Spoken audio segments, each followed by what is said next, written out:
Chapter number 25, System Theory and Social Work Treatment by Dan Andrea. The purpose of this chapter is to illustrate the relevance, applicability and contribution of general system theory to social work practice, whether working with individual marital couples or other paired relationships, families, group organization, or community. By understanding the elements comprising general system theory as well as its history, philosophy, principles, and techniques, social workers will be in a position to utilize this approach in a variety of settings and circumstances.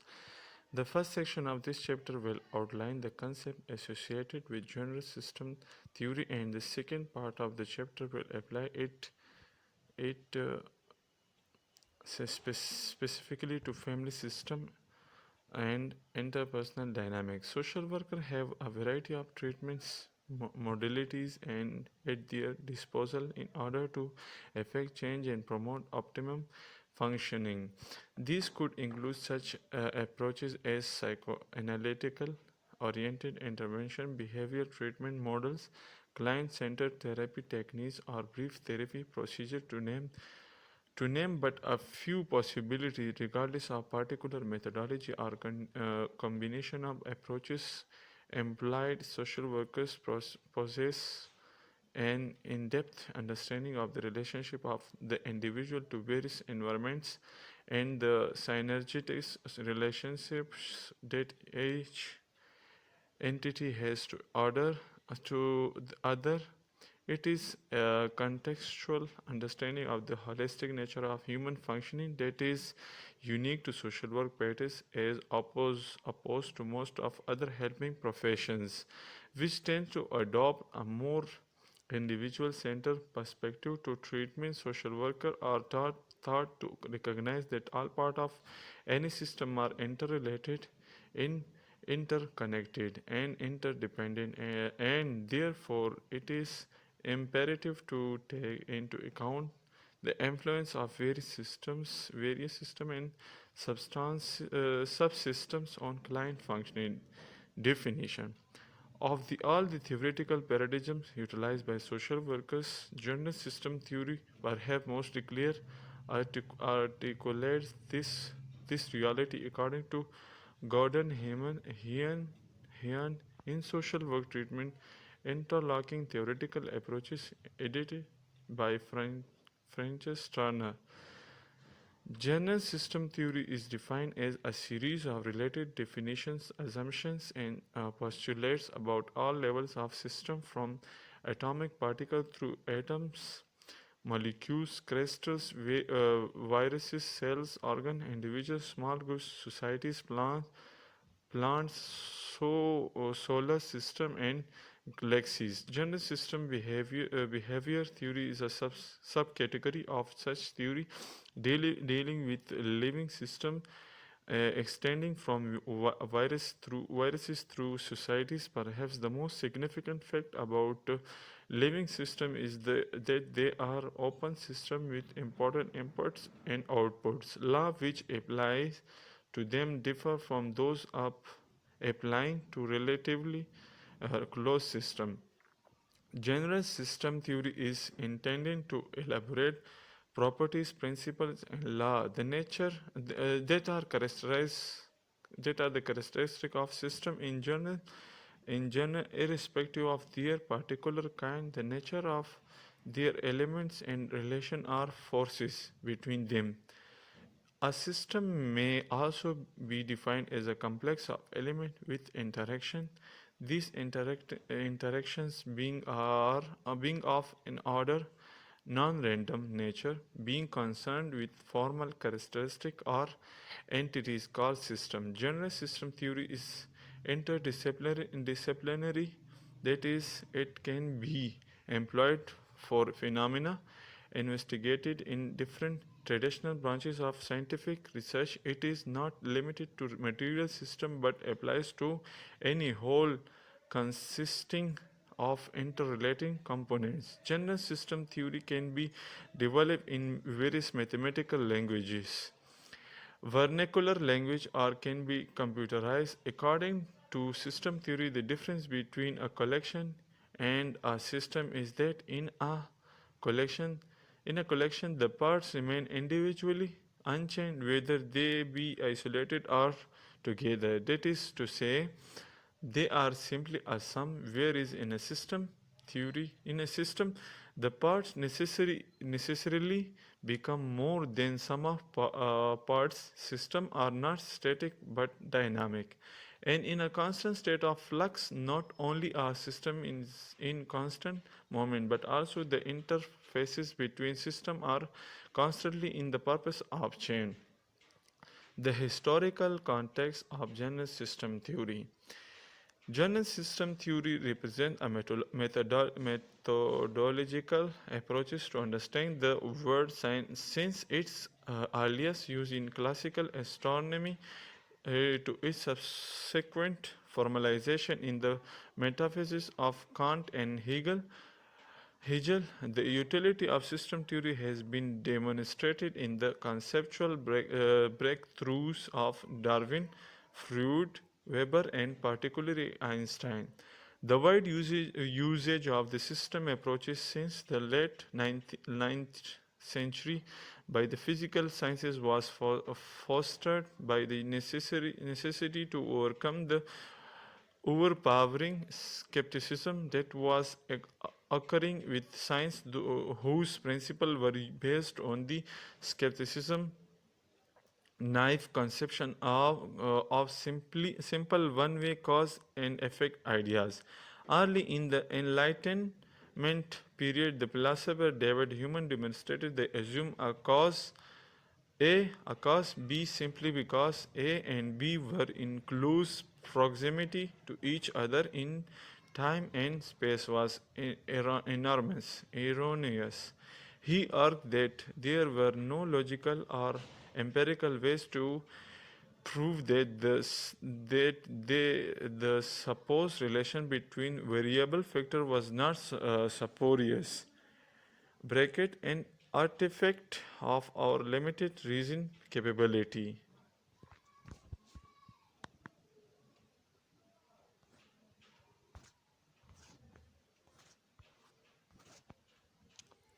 Certainly, prior the system theory, the world was fundamentally mechanistic and reductionist.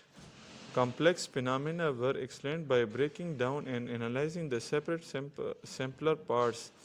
These increasing smaller units were investigated order, uh, in order to understand the causes of larger events. In this simple mechanistic view of the physical universe, it made sense to think of linear causality A cause B, which X upon C causing D to occur. Gregory Belanston, a cultural anthropologist by training but with a profound interest in cybernetics, the study of method of feedback control within a system, provided many of the theoretical underpinnings for the application of system theory to human relationships. He labeled this stimulus responses paradigm as the Ballard Ball model. A model that describes a force moving in only one direction and affecting objects in its path, and call instead for a focus on ongoing process and development of a new descriptive language that emphasizes the relation between the parts and their effects. On other, therefore, according to Bateson, A may awake B, but it is also true that B awakes A. Shifting to to a perspective that emphasizes circular causality helps the conceptualize, for example, a family's behavior in current transactional terms as a network of circular loops in which every member's behavior impacts on everyone else. People mutually affect one another, and there is no specific behavioral event. Indeed, an essential way in which systems such as family maintenance maintains itself as a self-regulating system is through the constant exchange of information feedback into the system. This information automatically triggers necessary change to keep the system fluid and functional. In systems theory, feedback loops circle of response from which there is a return flow of information into the system are operating and information is being processed through the system. The concept of feedback loops was developed by Norbert Wiener, a mathematician and pioneer in the field of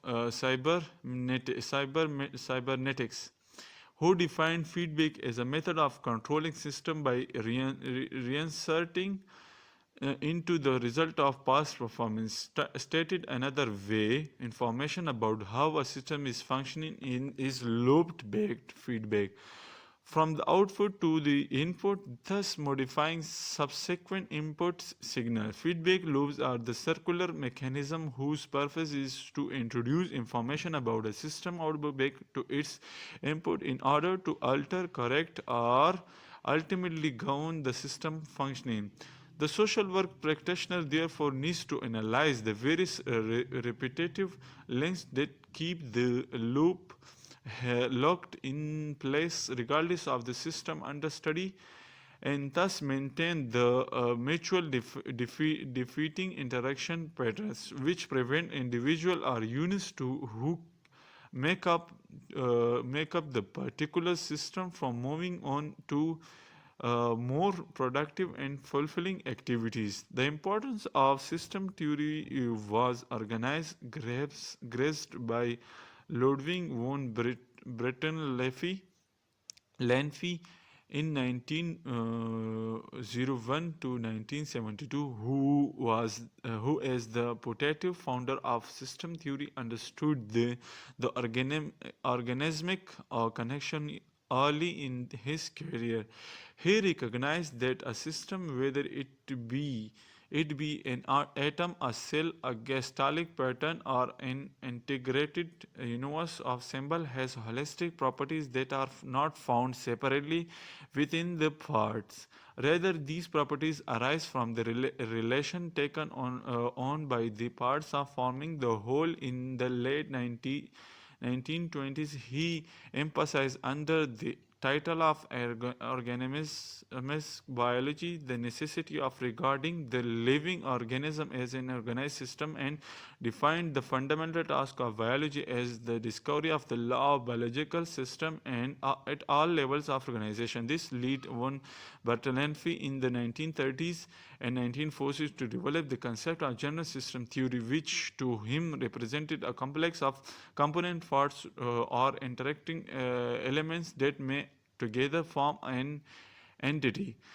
This new scientific approach to the understanding nature can be defined as a interdisciplinary doctrine elaborating principles and models that apply to systems in a general irrespective of their particular kind, elements and forces involved. Therefore, von Bertalanffy's goal was to achieve a general perspective, a coherent view of the world as a great organization, a framework in which all disciplines could be understood in their place. However, he recognized that such a worldwide would not be completed if it did not provide a way of understanding and placing into context the most complex human system of all, the human being. Historically, the major focus in the behavioral sciences prior to the general system theory and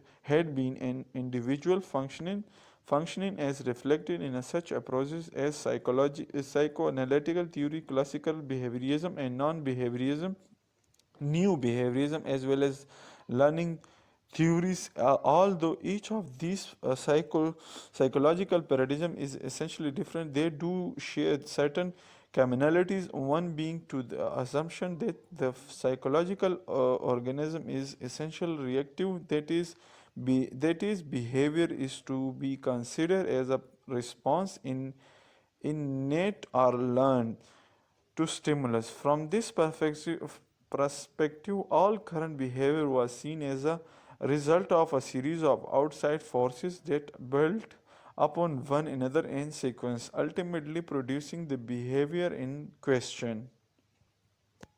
The psychoanalyst, such forces are likely to result from early childhood experiences. For the behavior oriented, the causes are more likely to be found in the past and present learning experiences and schedule of reinforcement. From the biological perspective, behavior is seen as determined by genetic inheritance by attending exclusively to the individual. However, these viewpoints fails to examine the context in which as well as the process by which the current behavior occurs. They fail to understand fully the complexity of what transpires within a system in which the individual is involved. The system view by comparison is more holistic and better attuned to target interpersonal relationship and stresses. The reciprocity of behaviors between people, circular causality, emphasize that forces do not simply move in one direction, each caused by the previous event, but rather become part of causal chain, each event influenced by the other. Also, the mechanistic view of linear causality was fundamental to the consideration of the psychobiological behavior phenomena as reestablishment of a disturbed equilibrium homeostasis, a reduction to tension arising from unsatisfied drives as postulated by Freud. The gratification of need is described by the psychologist Hull, or the operant condition as hypothesized by B.F. Skinner. The needs, drives, and tension in question were essential biological, while the seemingly high processes in human were considered secondary and eventually reducible to the primary biological factors such as hunger, sex, and survival. For a variety of reasons, the view of humans are as automates proved unsatisfactory to many theorists and practitioners. In the early 20th century, an alternative view of human problems and their alleviation begins to emerge. There was a growing dissatisfaction with the mechanistics or analytical explanation in various branches of social of science and of sciences and mathematics that had a significant impact on psychology and social work. The departure from this paradigm of linear causality in the behavior sciences is represented in the concept of development psychology as reflected in Piaget genetics epistemology as well as with new Freudian development such as Carl Rogers client-centered therapy, Abraham Maslow self-actualization psychology, the personality theories of Murray Alport as well as psychomenological and existential approaches. The common feature to all of these emerging alternatives is that they did not treat human being as a recreative robots but rather as active personality system, and they recognize that systems are capable of dynamic change and growth as opposed to homeostatic model of earliest time. Social workers today is helping professional incorporate several of these progressive modalities into their repertoire of intervention strategy and techniques. These new approaches proved compatible with social work practice as social workers recognize this necessity of understanding the nature of the person environment in interrelatedness and person situation transaction. General system theory provides social work practitioner with a conceptual framework that shifts attention from the cause and effect relation between paired variable. Does the environment cause the person to behave in a certain way, or does the person affect the environment in a certain way? To a person situation as an interrelated whole, the person is observed as a part of his or her total life situation. Personal situation are a whole in which each part is interrelated to all other parts in a intricate way through a complex process in which each element is both cause and effect. These dynamic interactions, transactions, and organization pattern data are critical to the functioning of both the individual and situation are only observable when the entire system is studied.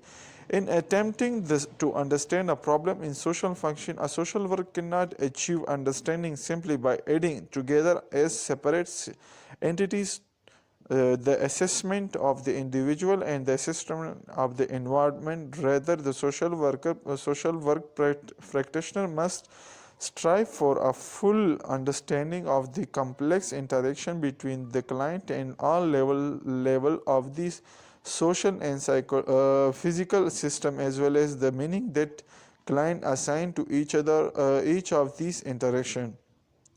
The family system. One of the major contributions of social work to furthering general system theory had been in the field of family system and dynamics. A family traditionally has been defined as two or more people related by blood, marriage, or adoption, and who are tied together. That randomly selected. However, in 1990 survey by Selgaman that randomly selected 1200 adults who were asked to define the word family. Only 20% selected this conventional definition. Almost three-quarters of the people surveyed choose a more expensive definition that defined family as a group of people who love and care for each other. Social workers treat individual, many of whom function in dyads, dads, and often within family units. Every client, even if living alone, originally grew up in a complex family structure and was profoundly affected by his or her environment. The composition of the family has undergone significant change in recent decades and now encompasses many different constellations.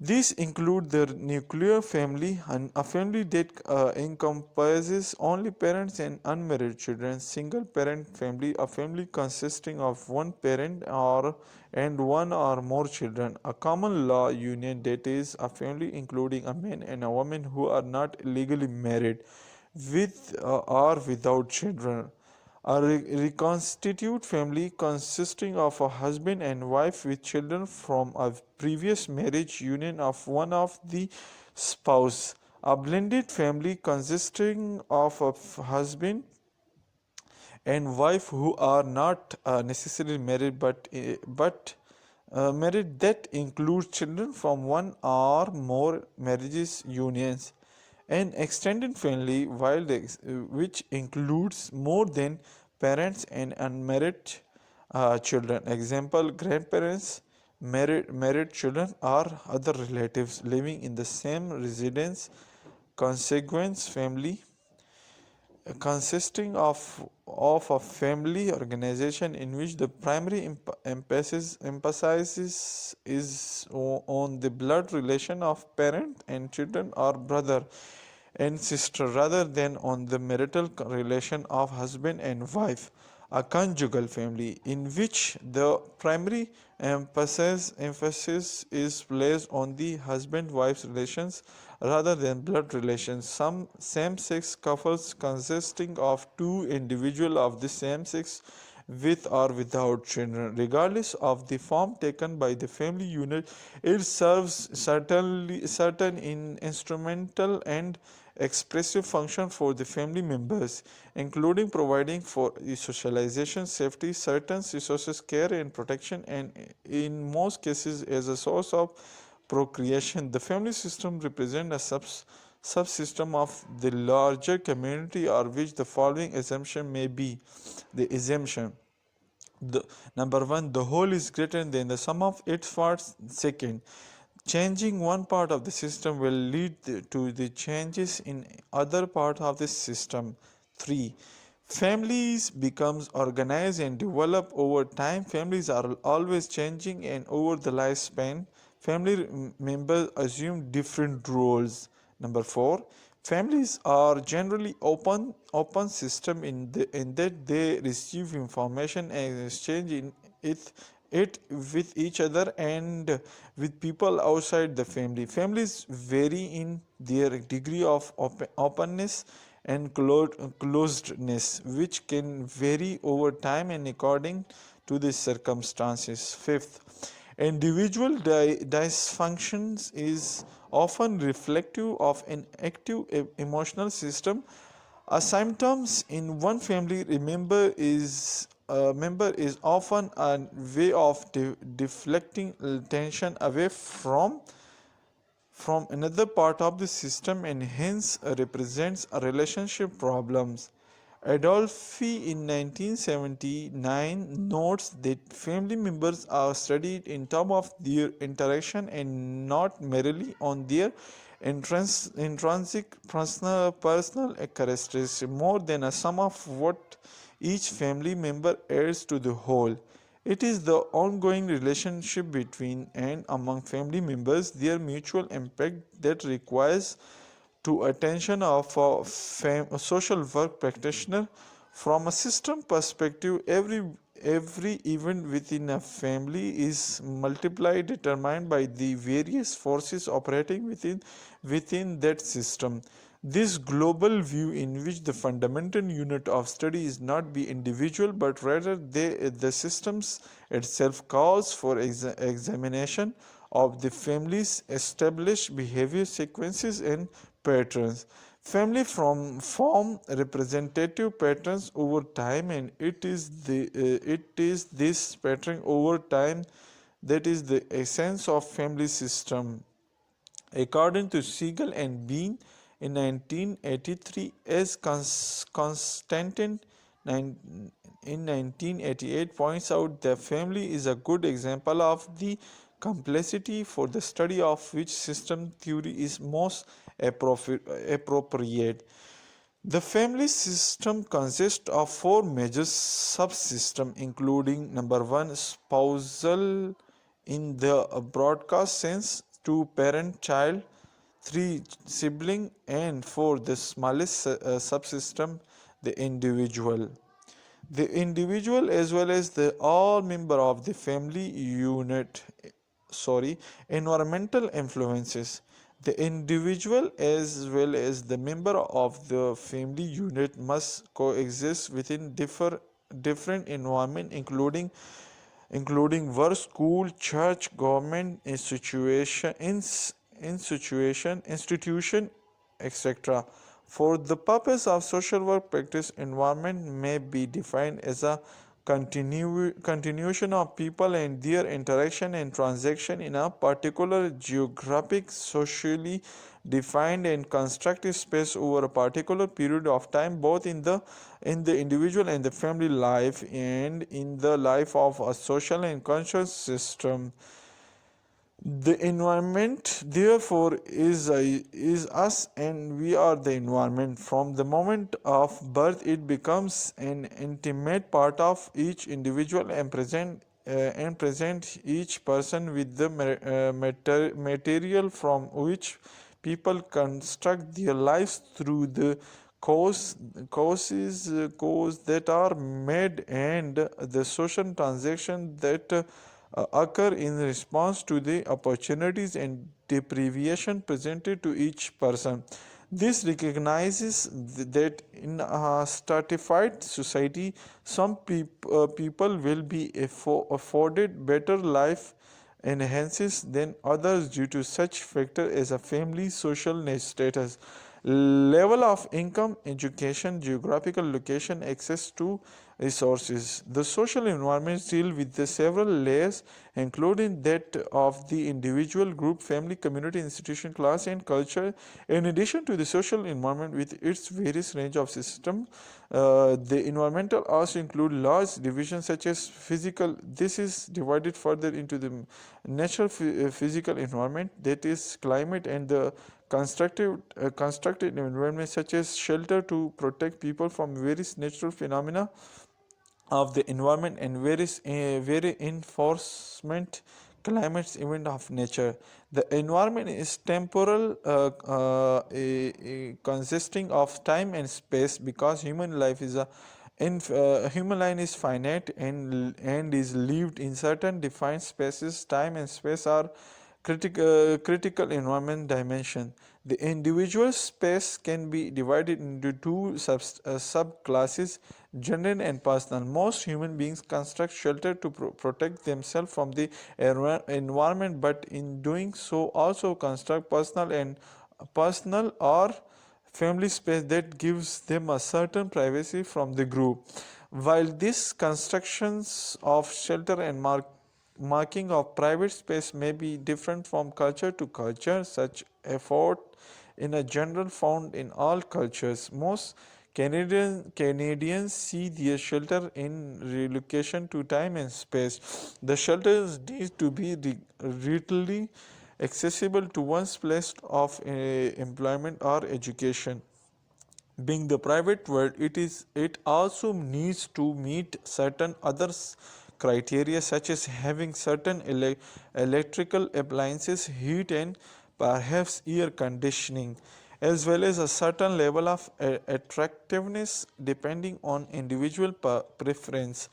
In evaluation of our private space, we are able to create a demand through money or other resources, which then intersects with feelings that an individual might have about himself or herself. There are four key domains of environmental interaction of for individual and the family, including the situation, micro, meso, and macro levels. The situation is the part of the environment that is accessible to the individual perceptions at any given moment. Situation play an important part because it is in actual situation that we encounter and form our conception about the world and develop specific kind of behavior for dealing with it. Situation present the information that individual process, and they offer the feedback necessary for building valid conception of the outdoor world.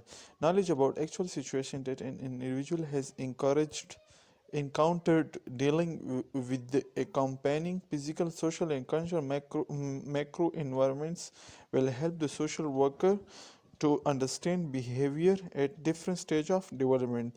The micro level is defined by Magnuson and Allen as that part of the total physical and social environment that an individual is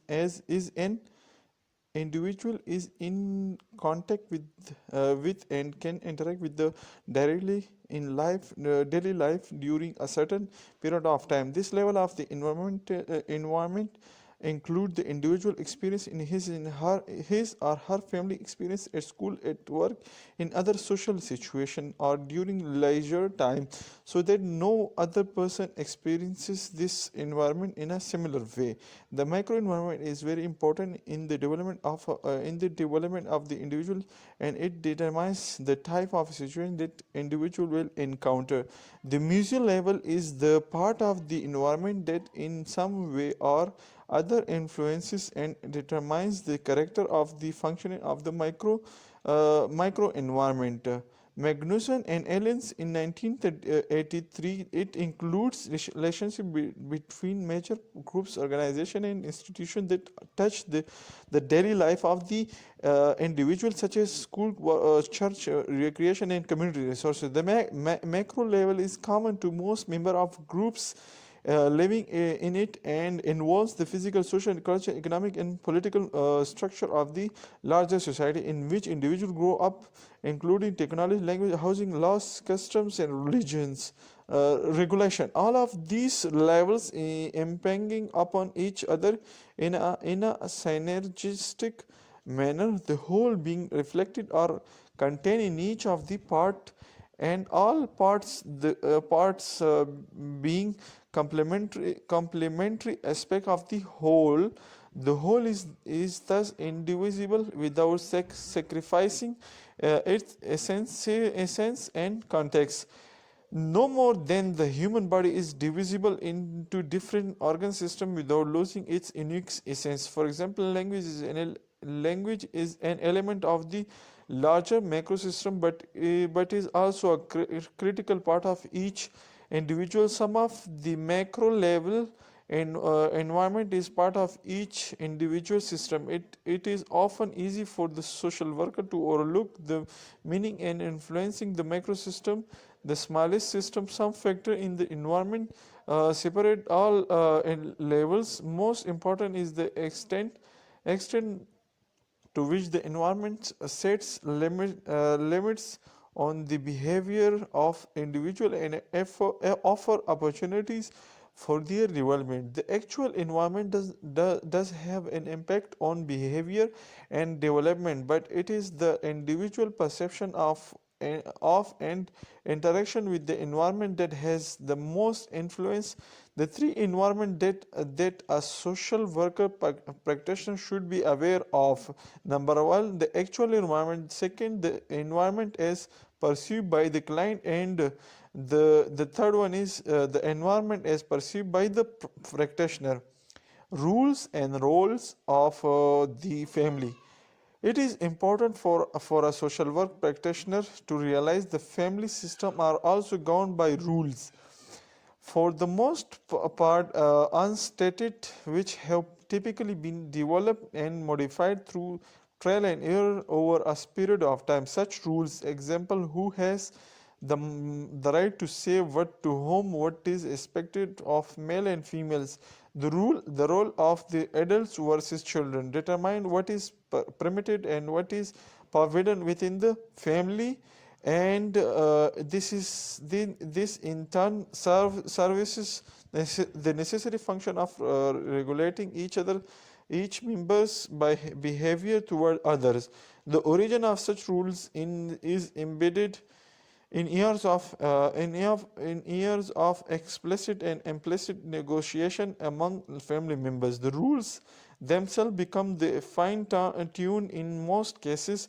They are taken for granted by all individual and only draw attention when an effort is made by a member in early adolescence in many cases to change the long-standing regulation. Each family member also engage in different roles within a family system that can change depending on the family dynamics, requirements at the time, and external circumstances. Roles are defined as actual pattern of interaction with others.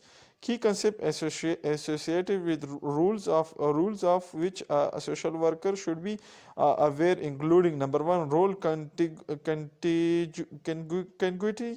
whether persons as expectation of A's behavior is the same as the person B's expectations of A's behavior. Role number two, role competency, whether or not a person has the skill and knowledge to meet the expectation that he, she, or others have of the role. Example, becoming a parent. Number three, role ambiguity, whether or not role expectation are explicit to people who people have a clear understanding of what is expected of them. Example, the role of a new step parent, and number 4, role conflict. A person is in one role with a certain expectation, but the same person may also be in another role when there are different expectations. Sometimes the expectations of these role are in conflict with each other. Example being a mother as well as a full-time student. Open and closed system. Family systems are open or closed depending on the degree to which they are organized and interact with the outside environment. An open system receive input such as matter, energy, and information from its surrounding and discharge output into the environment. Theoretically closed systems are rarely, if ever, completely isolated or closed off from the outside. For a family to be truly operating in a closed system, all outside transaction and communication would have to encase the exist, which is highly improbable as mentioned earlier. System of all levels seem to vary from time to time in terms of the openness and closedness. Family system with which social worker work often seems to be too open or too close for their own good or the welfare of other. Family system go through cycle of opening and closing according to their possession of the potential security or threat in the impending environment. Much of social work practice is dedicated to help the client achieve an optimal degree of openness for the condition of the moment and the capacity to change this state as conditions alter. The operation of a closed system is as described by Newton's second law of the thermodynamics, which holds that a certain quantity called entropy or degree of disorganization within the system tends to increase to a maximum until the process ends in a state of stable equilibrium. Entropy is present in our system, but in open system.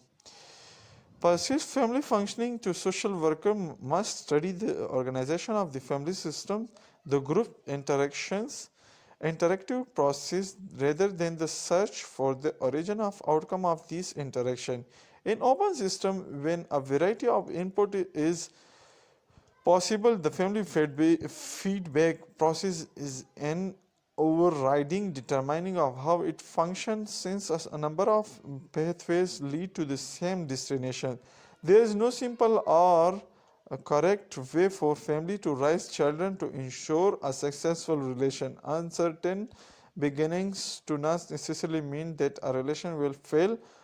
An unstable start may be compensated for by the introduction of corrective feedback as the relationship evolves. By the same token, as relationships that gets off to a positive start may later decline for a variety of reasons. The concept discussed earlier of causality, a linear description in which an inevitable leads to B, overlooks the central role played by the family's interactive process. The concept of equifinality means that the social work practitioner may intervene with a family at any of several points, utilizing any of several therapeutic techniques to attain the same described result.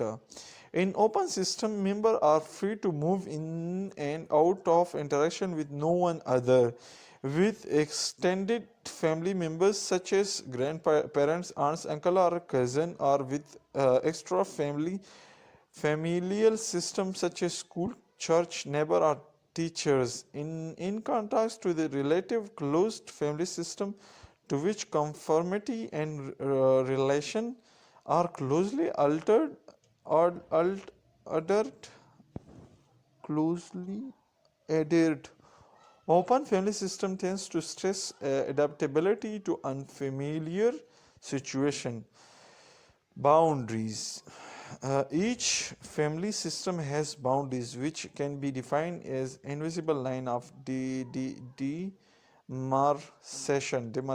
This separates the family from the outside non-friendly environment. Boundaries are useful if arbitrary metaphors for defining the overall system as a function unit or entity. The exist around the family as a whole, around its subsystem, and around individual family members. Without boundaries, that there would be no progressive differentiate of function in individual or in separate systems, and hence, as Amberger in 1983 contends, no system complexity. Without such complexity, a family's ability to create and maintain an adaptive stance in society is undermine.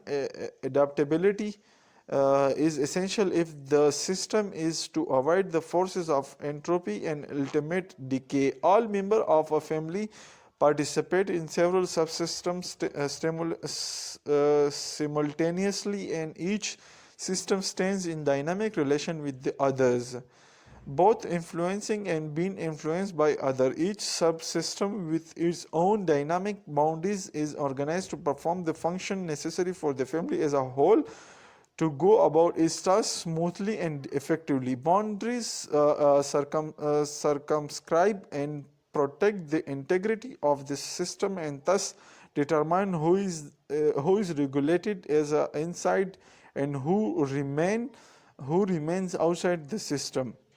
Within the family, family itself, boundary differentiates the subsystem and help to achieve and define the separate substance of total system. As Salvador Menuchin notes, they must be sufficiently well defined to allow subsystem members to carry out their functions without undue interference, or at the same time they must be often enough to permit contact between the member of a subsystem and others. The clarity of the subsystem boundary is more important than the who perform that functions. Boundaries may be also comprised of boundaries and non-physical dividers that separate one system from another, or one part of system from another part.